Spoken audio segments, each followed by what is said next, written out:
প্রশ্নটা সরাসরি করা যাক, 2026 বিশ্বকাপ কি রিগড? উত্তরটা সহজ নয়, কিন্তু প্রশ্ন উড়িয়ে দেওয়াও আর সম্ভব হচ্ছে না। ঘটনাগুলো একে একে বলা যাক। পয়লা ইস্যু, ট্রাম্প ইনফান্তিনো মাখামাখি। ইনফান্তিনো ট্রাম্পকে ফিফা পিস প্রাইজ দিয়েছেন।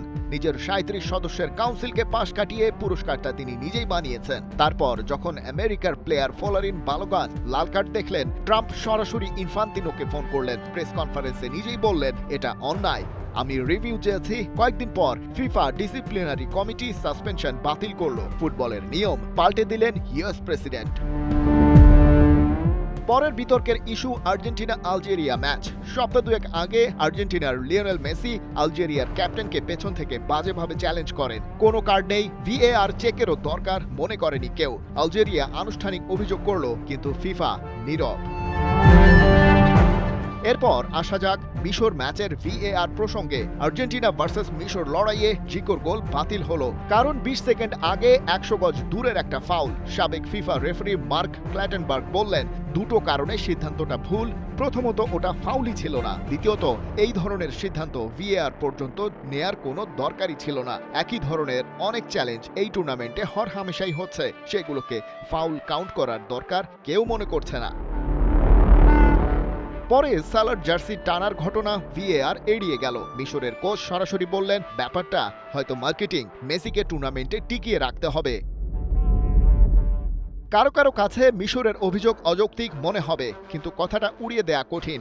এই টুর্নামেন্ট ঘিরে মোট 80টা বড় বিজ্ঞাপন ক্যাম্পেইনের 22টাতেই আছেন Messi. Adidas, Lays, hard rock, ডিক্স শর্টিং boots, Messi suit, Messi burger, Messi merch, কোনটা ছেড়ে কোনটার নাম আগে বলবেন? এডিডাস পুরো একটা শর্ট ফিল্ম বানিয়েছে তার বিশ্বকাপ জেতার গল্প নিয়ে। সনি পিকচার্স তাদের স্পাইডারম্যান ট্রেলার ছেড়েছে বিশ্বকাপের মাঝখানে, যেখানে আছেন মেসিও।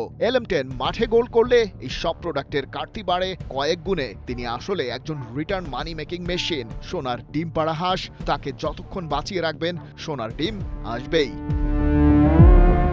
কিন্তু অভিযোগকারী শুধু মিশর নয়। জার্মানির কোচ প্যারাগুয়ের বিপক্ষে বাতিল হওয়া গোল নিয়ে বললেন, জোক। ইংল্যান্ডের বিপক্ষে পেনাল্টি না পেয়ে বললেন, ভিএআর কফি খেতে গিয়েছিল। ব্রাজিল ফেডারেশন ফিফাকে চিঠি দিয়েছে, ভিএআর ইজ ওকে, কিন্তু সেটা প্রয়োগের ধারাবাহিকতা চাই। পরিসংখ্যানও কিন্তু চোখ কপালে তুলতে বাধ্য করছে। আর্জেন্টিনা প্রথম 5 ম্যাচে 59টা ফাউল করেছে, কার্ড পেয়েছিল মাত্র 3টি। প্রতি 19.6টা ফাউলে একটা। কোয়ার্টার ফাইনালের পর সেটা অবশ্য 12তে নেমে এসেছে, তবে সেমি ফাইনালের প্রতিদ্বন্দ্বী ইংল্যান্ডের সাথে তাদের পার্থক্যটা এখনো অনেক।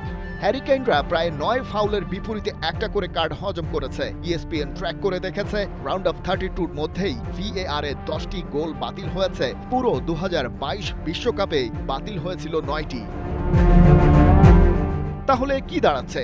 মিশরের মোহাম্মদ আবু ত্রিকা বললেন, মেসি, ফিফা আর রেফারির বিপক্ষে খেলতে হচ্ছে। মিশরের ফেডারেশন ম্যাচ রিগিং এর অভিযোগ করেছে। এত বড় অভিযোগ, এত মানুষের প্রশ্ন, এর মধ্যে ফিফার উত্তর কি? সংস্থাটির রেফারিং চিফ পিয়ার লুইসি কলিনা বলেছেন, হাই ইন্টেন্সিটির এমন সব ম্যাচ নিয়ে বিতর্ক থাকবেই, তবে ভিত্তিহীন অভিযোগ তারা আমলে নিচ্ছে না। কারো ইচ্ছাতেই রেফারির সিদ্ধান্ত প্রভাবিত হয় না। এমনকি প্রেসিডেন্ট জিয়ানি ইনফান্তিনো কোনো রেফারির সিদ্ধান্তকে প্রভাবিত করতে পারেন না। মাঠের ফুটবল দুর্দান্ত, রেকর্ড ভাঙছে। হালান্ড, মেসি, এমবাপেরা লড়াই করেছে, কিন্তু মাঠের বাইরে এই প্রশ্নগুলো না থাকলে ইতিহাসের সেরা বিশ্বকাপ হওয়ার সুযোগ ছিল।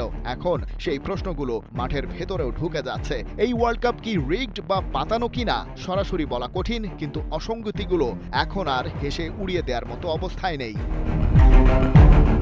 খালিদ জামিল, একাত্তর।